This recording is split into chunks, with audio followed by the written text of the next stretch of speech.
either.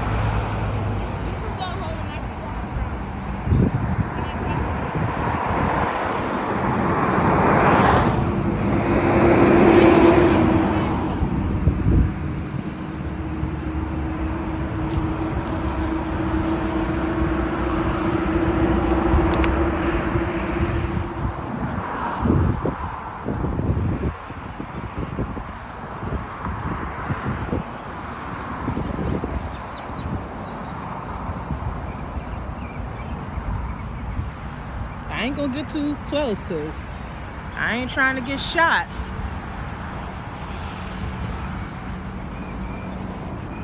Peace and blessings, kings and queens, and welcome back to my channel. I first want to thank you for clicking on the video because you didn't have to, but as always, I am so glad that you did. So guys, I am back home. And this is an update video on my situation, just to do a little story time, just to tell you about my experience. And I don't want this to be a very long video, but I do want it to be detailed and I want it to be thorough. I want you guys to get a real sense of everything that I went through, what I'm going through currently. So go ahead and grab your snacks, something to drink, get comfortable, and let's talk about it. So it is, let me see, I think on the 27th of September is when I left to go to the shelter. They called for an evacuation. Although they called for zone A and zone B to be evacuated and I was in zone C, I was like, you're not going to leave me here. So I left too. So it was the 27th, 28th. So this is day 10, if I'm not mistaken, because this is October 7th. So 28th, 29th, 30th, 1, 2, 3, 4, 5, 6, 7. So yeah, this is day 10. So I evacuated and I went to Dunbar High School for the shelter in place, and I was there for 4 days. And I do apologize for the background noise if you hear some children or some drills or some cars. It's very active around here tonight, but I have to get this video out because, you know, when you're in the mood to do something, you got to do it or it's gone forever. So like I said, I stayed there for 4 days and it was an experience, guys. They had me in the room with the elderly people, which I don't mind. I've worked with elderly people before. I'm used to them. I know they can be ornery and cranky, so that was no problem. But I didn't sleep. I sat in an office chair the whole time I was there and kind of took cat naps, solely because they didn't have, as you've seen in some of the videos that I showed, they didn't have cots for us. And this was my first time. I didn't know what to expect, what to bring, or what to think going into this. So they had lockers in the hallways, of course, and then they had blue tape in rectangles to indicate where each person would sleep on the floor. And I'm sorry, I have a hard time getting down on the floor, and if I do make it down on the floor, I'm gonna have a hard time getting back up. And like I said, I didn't bring anything with me because in the heat of everything, I just was not really prepared. I've been here for 5 years, and every time they had a hurricane watch or warning, it always evaded us, pivoted, and went someplace else. But this was the first time that it actually hit. And I'm in North Fort Myers, and it hit us directly. So I just wasn't prepared. In hindsight, going forward, I know now to have an emergency bag packed. Even if you don't live in a high-risk area, it is always good to have a to-go bag just in case of an emergency. And I didn't have one. So I took literally the clothes on my back. I was more focused about my son, so I took him a couple of pair of clothes, underwear, shoes, and things, and socks and stuff. I took me a change of underwear and some socks. But for the most part, I just had on the same clothes for 4 days. And I took my, you know, toothbrush, toothpaste, soap, washcloth, towel, and stuff like that, even though they didn't have any place for us to shower. It's a school. But they did have me in a room with showers, but they told us not to use it, even though people came in and out and they just disregarded what the volunteers were saying. And I'm kind of all over the place. I didn't take notes. I'm just kind of talking from memory. So I do apologize in advance if I'm just kind of going off and then I come back to a topic. But yeah, so I was in an office chair for the duration of my stay, solely because of the floor situation. The first night they did manage to give us blankets and pillows, and I just got it for my son, because like I said, if I got down on that floor and slept, it was just going to be difficult for me to get up. And another reason why I kind of just took cat naps, believe me, when I got home I was so sleep deprived. But another reason was there was an elderly gentleman there, and I don't know what he'd been through, but he was in the floor, and I felt kind of uncomfortable because every night he would just take off his shirt and be bare chested and just get in the floor, right? That just made me uncomfortable seeing that, especially around my son. And then all through the night, he would just roll, teeter from end to end, kind of going in a circle. And he would be grumbling or talking in his sleep, talking nonsense. And I'm not going to mimic what he was doing. Hopefully you can use your imagination, but he was just talking nonsense, and it was loud. And he was passing gas, like wet gas. And you know, I know older people have intestinal problems, you know. I am not making fun of that for him, but just to experience that all night with the talking, the rolling around on the floor, and the passing of the gas, that was just enough to get anybody going. But I had to watch him because he would roll too close to my son while he was sleeping. And a couple of times I had to be like, yo, man, you know, you need to wake up, back up. You're getting too close to my son. So I started barricading chairs around my son to stop him from teetering closer to him. And it wasn't just my son. He would do this to anybody else that was in the floor, or he would just be all over the floor, farting, talking in his sleep, and rolling. Just, you know. So that was something that I had to go through. And then, you know, the next day he would act like he apologized because he said he does it.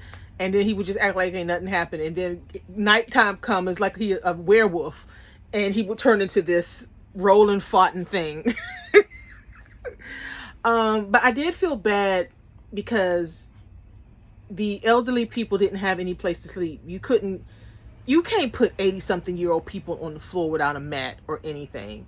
A lot of people were evacuated from their apartments and didn't know when they would be back. They only came with just them. They didn't even have any necessities with them. And then I was lucky enough, I had like an office chair with a cushion. The rest of them were sleeping in classroom chairs. These are like between 60 and 90-year-old people that they had doing this. And I was listening to them, and they was complaining. They had every right to complain, because I just thought that if this was considered to be a shelter, that they would at least had certain things for people. And in my mind, this is a high school. I know they have wrestling there. Why don't wrestling, gymnastics, or whatever? I know most schools have those like gymnastic mats, you know, those little about this thick mats that people do tumbling on or wrestling on. And I was just surprised that they didn't bring them to the room or offer it to people who didn't have it. I'm like, it's a school. If it gets messed up, I'm sure that you could put it in your budget and you'll get that stuff back. This is a crisis. You can get that stuff back. At least I'm thinking. I don't know how all this politics go with school and at the end of the fiscal year, how much money they can get. But if it's a crisis and you use something that gets destroyed or what have you, you should be able to get that stuff back, right? But they didn't. They brought in like a long rolling mat, like I'm gonna say the third night, and just rolled it out and was just like, y'all can lay on this. And I heard them, arguing and talking amongst themselves. And I just felt really bad for them. I'm not a young chicken, but I was younger than them. And I was like, you know what? I can endure not getting a lot of sleep, sleeping in this chair. This too shall pass. And then, I was just trying to maintain my son.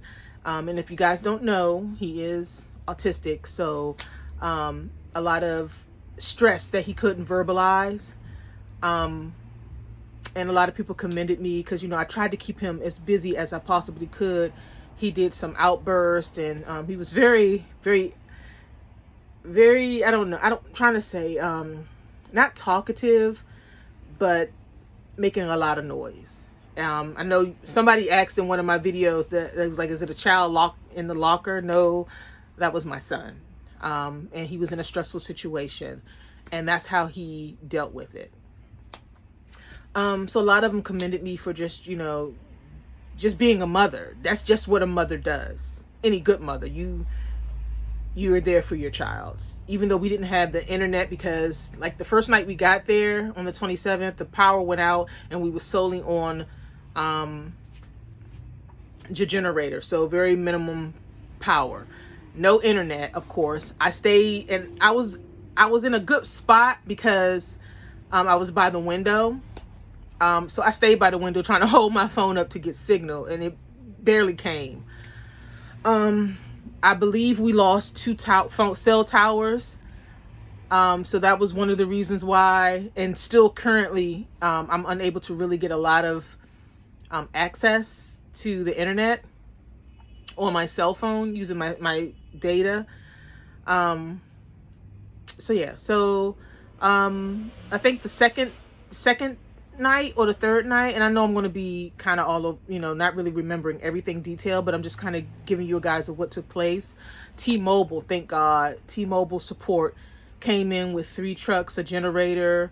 They gave us those portable chargers. They let us charge our phones, use their Wi-Fi, and that was truly a blessing. The whole time I was there, I did not lose any internet. You guys saw me posting as much as I could, and I looked a hot mess, so I apologize for that, but then I don't apologize because I was in a crisis, and it is what it is. But even though I didn't have great signal, I never was completely off grid where I couldn't get on the internet, send a message to my family. My son's father was diligent in calling just to check on us to make sure that my son is okay because he's in Miami. And as far as I know, they had a lot of heavy rain, but they didn't get decimated like where I live at. So he was still able to go to work. And I just let him know, as soon as I am able, I will, talk to him and let him know what everything is. And I did, but I think he understands that I just need to, when I got home, to focus on getting my life kind of back to normal. What else happened? By the second night, the third day, half of the people left. Like even more than half of the people left. And man, the people that were there when everybody started showing up, they were having, these are people who are Floridians. These people know the drill. They came in with air mattresses, blankets, pillows, a week's worth of clothes. They were so prepared. And they were all out in the halls. I mean, one lady had a queen side air mattress and it was sitting up like 3 feet off the bed. I mean, she looked comfy, cozy. I almost was like, can I be one of your children and get in the bed with you?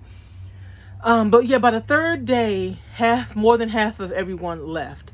And I'm gonna tell you something, when you're in a crisis, it was this one guy that was there. I think he overall is a nice guy, but he just had probably a troubled life. He talked a lot and he was all loud and wrong.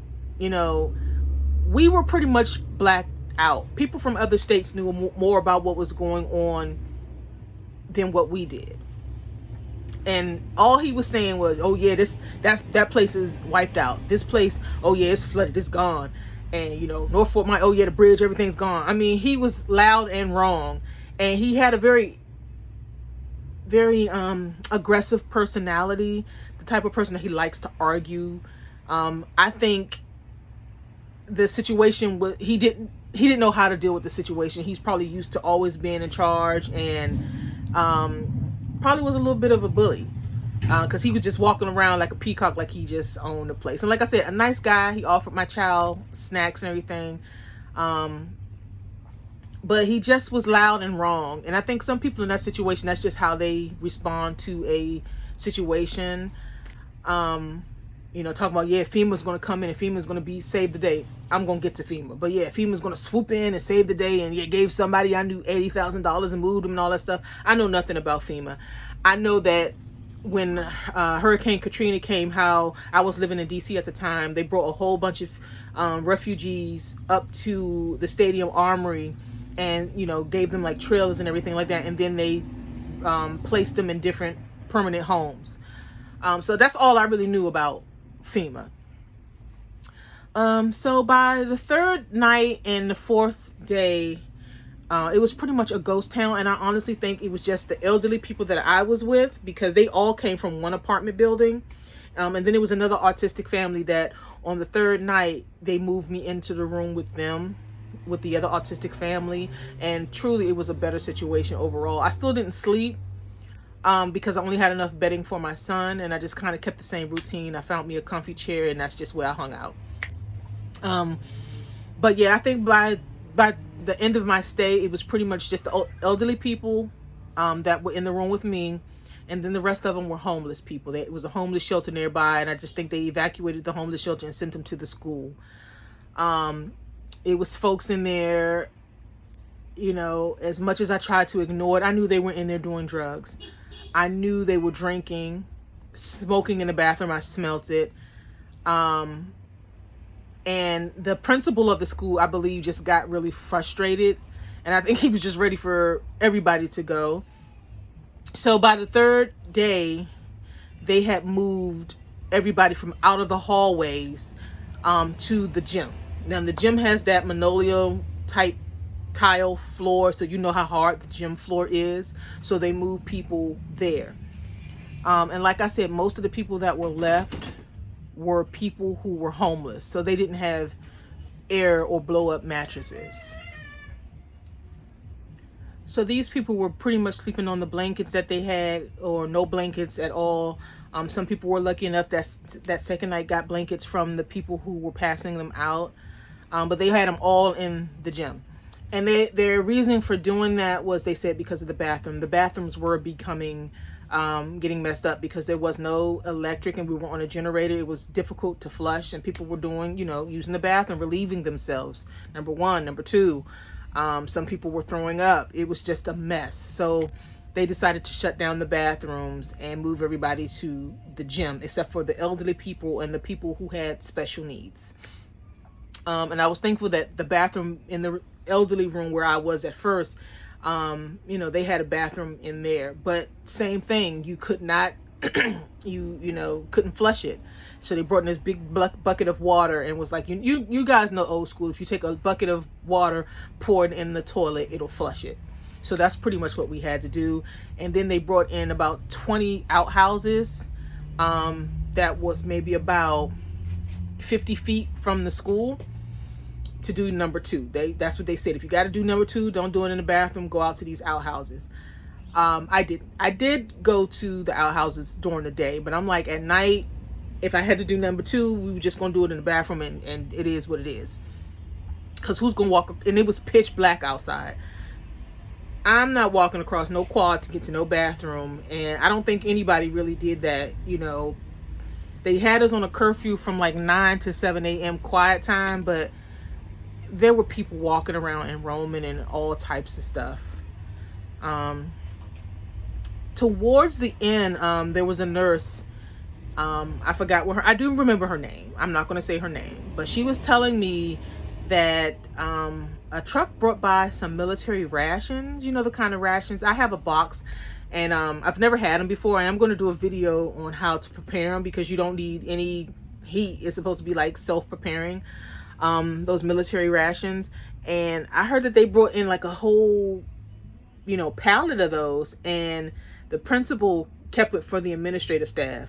Now, I'm not complaining. While I was there, they gave us breakfast, lunch, and dinner. by the second night, they had ran out of heat, so they were only feeding us cold food. A couple of nights, they gave us Lunchables. They did the best they can to feed us. Like I said, they gave us 3 square meals a day. But when she told me that they brought in those military rations, and I know it's probably not enough for everybody, but like I said, by the time we got to the second, third day, half of everybody was gone anyway. So if I had to guess, it was probably about maybe 100 to 150 people left. And at the peak of everybody being there, it was probably close to 400 people there. So a lot of people left. I don't know how many pallets, you know, how much was on the pallets, but she told me that they kept it for themselves. And this is like, I looked in the box, it had like lasagna, tortellini, spaghetti with meatballs. It was something hot that you didn't need like a stove or an oven to fix, and they kept it for themselves. I don't know how true it is, but I'm like, why lie to me? I'm nobody. So that didn't sit right with me. And just a few other things she was saying about the principal that I don't know how true it is. You know, it's just hearsay. But it just wasn't sitting right with me. She said that he was saying that he was ready for everybody to go. He wants his school back. And if it's true, first of all, sir, this is not your school. I don't care how long you've been there. People are in a crisis. You need to be a little bit more humble. Like I said, any damage that happens to your school, write it up, write it off. I'm sure it'll get replaced. Yeah, so that stuff didn't sit right with me.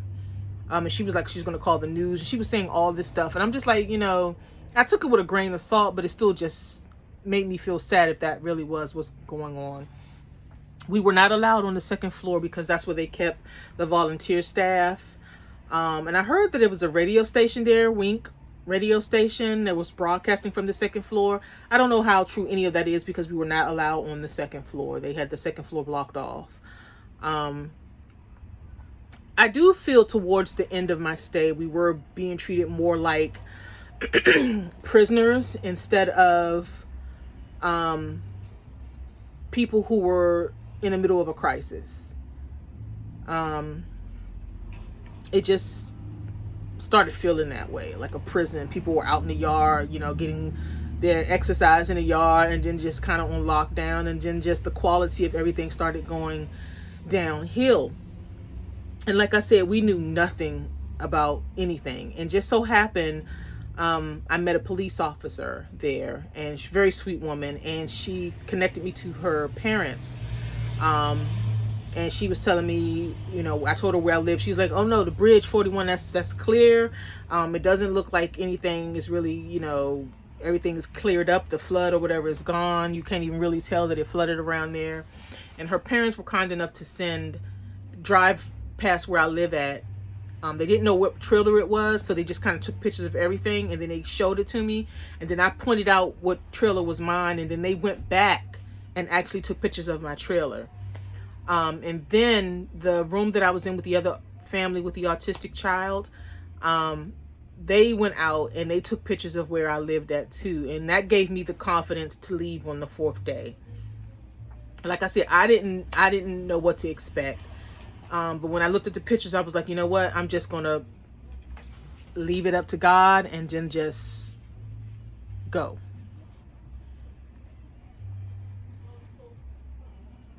As I was, you know, preparing to leave and everything, I was like asking around, you know, because your phone service, Uber wasn't working. None of that stuff was working. Public transportation wasn't working. And I started talking to this lady. She just happened to say, you know, how are you doing? And I was talking to her and, you know, telling her about my situation and how my house looked like it's okay, but I just, you know, I need a way to get home. And she told me that a gentleman, a cab driver, dropped off his number and said if anyone needs a ride to give him a call. I truly believe in divine intervention. When God is ready to move you, he moves swiftly and quickly. And sorry about the noise. I'm not going to do too much editing. It's just real and raw. If you hear this noise, guys, this is just where I live. But God moves swiftly, quickly, and it kind of all falls in a line. So he showed me that my house was still standing. He provided a way for me to get home. And so I called the cab driver. He was like, I'll be there in 15 minutes. This is on the 4th day. He said, I'll be there in 15 minutes. Get your stuff together, and I will call you when I get there.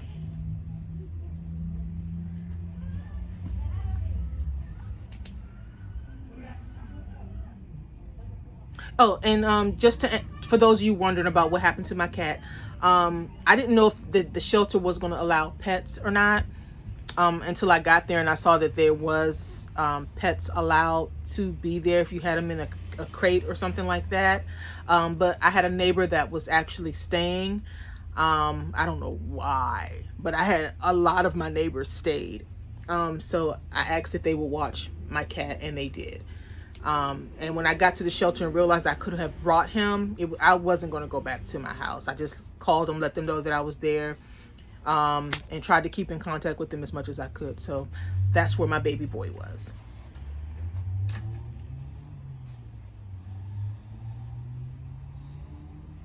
I'm trying to think before I move on from the shelter, is there anything else that I have to tell you about the shelter? No, I think that's pretty much it about the shelter. So home, and you guys saw the video when I first came home. When I came in and, you know, showed a quick video. So I did an overall assessment of my trailer. My trailer is still standing. As far as I can tell, there's no leaks in the ceiling, but my floors are ruined from my living room to my bedroom. And I'm guessing outside it reached like 4 or 5 feet with the flood, because it did flood here, even though when I came back and showed that video and you guys saw, it doesn't even look like it did flood, but it flooded about 4 or 5 feet in my area. And when it came into my trailer, it came up to about 1.5 feet, almost 2 feet. So anything that was on the ground got ruined. And the excuse me, and the winds must have been so powerful that a lot of stuff that I had that were on like the bed or just kind of hanging up fell in the floor. So that's what you see when I first came in, is like clothes and stuff on the floor. They weren't on the floor when I left. So it was like up to 155 miles per hour or more winds. That is some crazy winds. I mean, God. So yeah, my floors are completely ruined. Up under my kitchen cabinets is ruined. My bathtub is kind of lopsided, and I'm afraid to get in there. So we're just washing up in the sink right now because I'm afraid to get in the tub and put any weight in there for fear that I will fall through the floor and be under my trailer, and I'm not going to risk that. Lost pretty much all my clothes. So I'm sure you guys noticed this shirt looks familiar. I lost pretty much all my clothes. I have like maybe 3 shirts and maybe 2 or 3 pair of pants. I've lost underwear, bra, all that stuff is gone. And same with my son.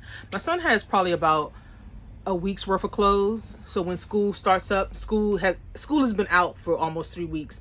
The superintendent said that they're gonna be out again next week, but they're hoping that school will be open October 17th. So we'll see. But when school starts up, he should, he'll be okay until I can replenish his clothes and my clothes. Shoes got ruined. Some important documents got ruined, but for the most stuff, like my passport, deed to this trailer, birth certificate and stuff like that, that's still the stuff that's really important. I still have. You guys saw my babies. They were high enough where nothing happened. I did lose a teddy bear that one of my dogs, that Davinia came with. I did lose, that Donovan came with. I lost his teddy bear. But that was the only casualty as far as my dolls. And I'm very, very thankful for that. So I will be doing more videos, and I got some surprises and stuff coming up with that. But I just had to get this video out first, so you guys kind of know where I am. What else? My internet is down. Power, when I first came home, my power was out. My power didn't come on until 2 days later. No, a day and a half later. So the first night we had no power, and the next day around 10 or 11 o'clock, the power came on. So I've had power, but I still don't have any internet. I got a message saying that my internet has been destroyed, but I'm thinking that my box got wet because it wasn't completely on the floor, but it was low enough where, like I said, about 1.5 feet of water flooded the inside of my trailer. So I think that's the issue why I can't get internet, or, you know, get on the internet now, even though they said it was restored. Work computer still works. I think I need to have all my wires replaced that was in the floor, so I need to let my supervisor know. And my supervisor has been phenomenal. She has been pretty much in contact with me every day. She said she's going to send me some intimate apparel, because I do need that.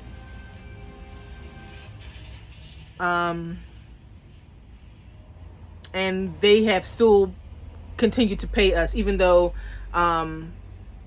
next week, if I don't, you know, I'm not going to have my internet, I won't get paid next week, going into next week. But they did pay us for this last week. And I mean, I can't say that I get it, but I get it. I mean, I'm not out because I want to be out. I'm out because of this disaster. It would be nice if they, you know, at least continue to pay us for a full month, you know. But it's a business, so, you know, I'll be okay. I did contact FEMA, so get on FEMA. I put in an application, and they are just taking me in complete circles. I really don't know what to expect. I applied for housing, and then on the online it changed to, it said it got updated to just miscellaneous. Then it went changed back again, saying that I didn't provide enough information. Now, I took a slew of pictures.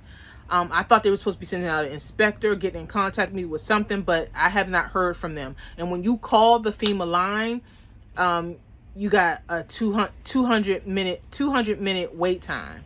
And just today, I happened to give them a call, and I had like a 51-minute wait time. And I said, you know what? Let me backtrack. When I had the 200-minute wait time, they said if you want, you don't have to stay on the line. If you want us to give you a call back when you're next in line, leave your number. I did that. They never called me back yesterday. So today, I had the 51-minute wait time, and I said, you know what? I'm just going to chalk it up, and I'm just going to stay on the phone. So I got all the way down to a minute. Stayed saying that I had a minute wait time left. Was on hold for another 40 minutes before they bumped me back up to now I have a 100-minute wait time. How'd that happen? How'd that work? So I hung up at that point. I heard people are getting $700 just put into their account to get them clothes or food or whatever they need. I have not gotten any of that because I can't get a hold of anybody at FEMA to explain my situation or to talk to them, because I do need my floors replaced. At any moment, I could step on the wrong floorboard and fall through the floor. All through my house, you can step and you can just go through the floor. It's wobbly. Some parts of my floorboard have already dipped down, and I'm just afraid that I'm just gonna have holes in my floor, and any little creepy crawlers, the chickens, the rabbits, the snakes, or whatever can just come up through the floor at this point. So I do need help with that. I do need help with my bathroom. I do need help with under my kitchen that was ruined. I don't know if I qualify for new housing or what have you, but if I only qualify for repairs, then so be it. But they're not being very forthcoming or communicative to anyone. So I really don't know. And I'm like, how can you deny anyone if you haven't even seen the trailer? And from what I understand, it doesn't matter how much you make. They can't deny you on that. So I don't have house insurance. So why am I being overlooked, or what is the problem? I applied the first night that I got home, which was, I want to say the first. I'm not sure. My dates and times and stuff is all mixed up. But when I first got home, I applied, and I haven't heard anything yet. It's been several days. Let me see what else. I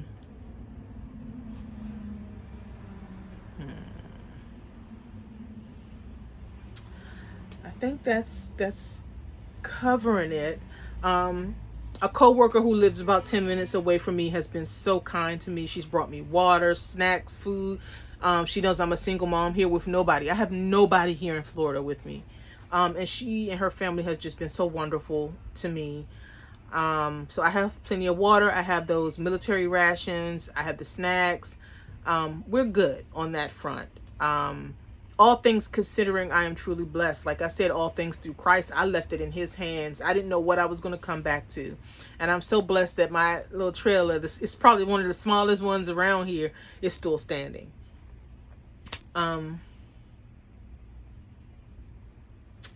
Is that it for me and Florida? Yes. Before this even happened, I was already coming to the conclusion that I'm ready to move back to Maryland, because I don't have any family here. My son is getting older, and the realization of if anything really happened, like it just happened a couple of days ago with Hurricane Ian, I have nowhere to turn. People can be kind and nice and things, and I'm so thankful for that. Even my neighbors have been kind. When I first got home and didn't have any power, my neighbor across the way from me, the ones that kept my pet, they let me charge my phone. He sent me the pictures of the flood with my house, and you know, they're doing their neighborly duties. People have been coming around giving hot food and water, but it's nothing like family. And any of the people that I made friends with here, I mean, they were going through their own thing. I mean, as much as I like and care for them, I'm not as close to them. And that's just the reality of it. They're not somebody I can probably just be like, can I come stay with you? If I lost my trailer, can I come stay with you? You know, I don't feel comfortable enough doing that. I don't know if they would allow me to do that, but I just don't feel comfortable myself. So as soon as I am able, I am going to move back to Maryland. And of course, I will bring you along for that journey. As far as videos, I got some good ones coming up for you guys. I will be starting that back up. I'm going to be shooting the videos and uploading them when I can. Like I said, the technician is supposed to be coming over October 14th to take a look at my internet to get me back going. So as soon as I am able, I'm going to try to upload in the middle of the night, because surprisingly, from like 9 to 8 o'clock in the morning, I can get on the internet with no problem. I guess that's because most people are sleeping. I'm the only crazy one that's still awake on the internet. So I may try to upload during that time. Some of the videos that you might have seen me upload that look new videos, if you're asking how is she in the middle of a disaster and she's still uploading videos, those videos were uploaded and scheduled date release. And I know those of you who do YouTube videos know about, you can pre-schedule a video for release. So I put those in a long time ago and had them to be released on those particular dates. But yeah, I got some great videos still coming up for you guys. Thank you all for the support. I read each and every one of your comments. I'm so thankful for your support.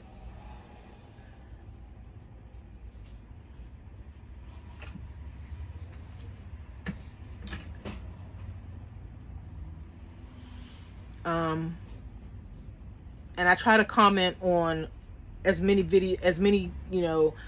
comments as I possibly can to let you guys know that I appreciate you, everything, all my subscribers. I appreciate you guys. I love you all so much.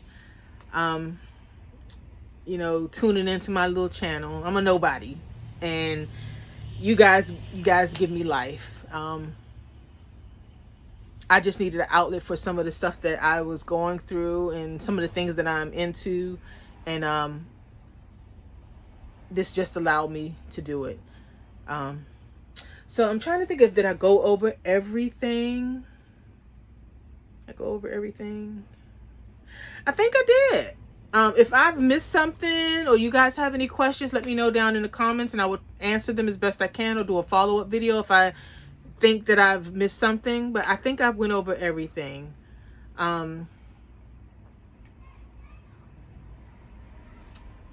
One thing I can say about when you're in the middle of a crisis, and this kind of goes back to being in the shelter, and I kind of touched on it a little bit.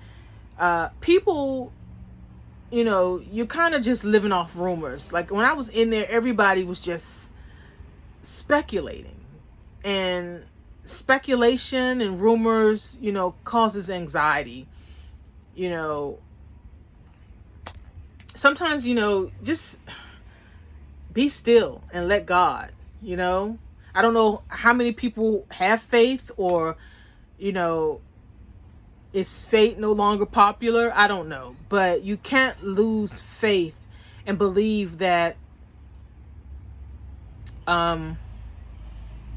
he has your best interest at heart. Even for those who might have lost everything, trust and believe he's going to put you in a better place than you were currently in. And I truly believe that he has great, wonderful things for me. The whole time, you know, when I was posting on Facebook, I kept my same energy. I kept my same spirit. I'm a jokester. I like to laugh. If I see something that's funny or a meme or something, I post it. I made light of this situation because I don't have anything of value. Well, I do. Materialistic thing of value. I don't have anything. So if I lost everything in this flood, it would have definitely been uncomfortable. You know, he would have provided for that too, you know. But the only thing that is of real value to me was my life and my son's life. And I had those things. But if I would have lost everything, I truly have nothing of value. Maybe my dolls collectively have some value, but even if I would have lost them, I would have been able to replace them if that's something that I chose to do. So in leaving, I would just say, have faith in whatever God that you serve. Believe. If you ask for something, believe that you are going to get it, or get something far greater than it. So until next time, guys, thank you for tuning in, and be blessed. See ya.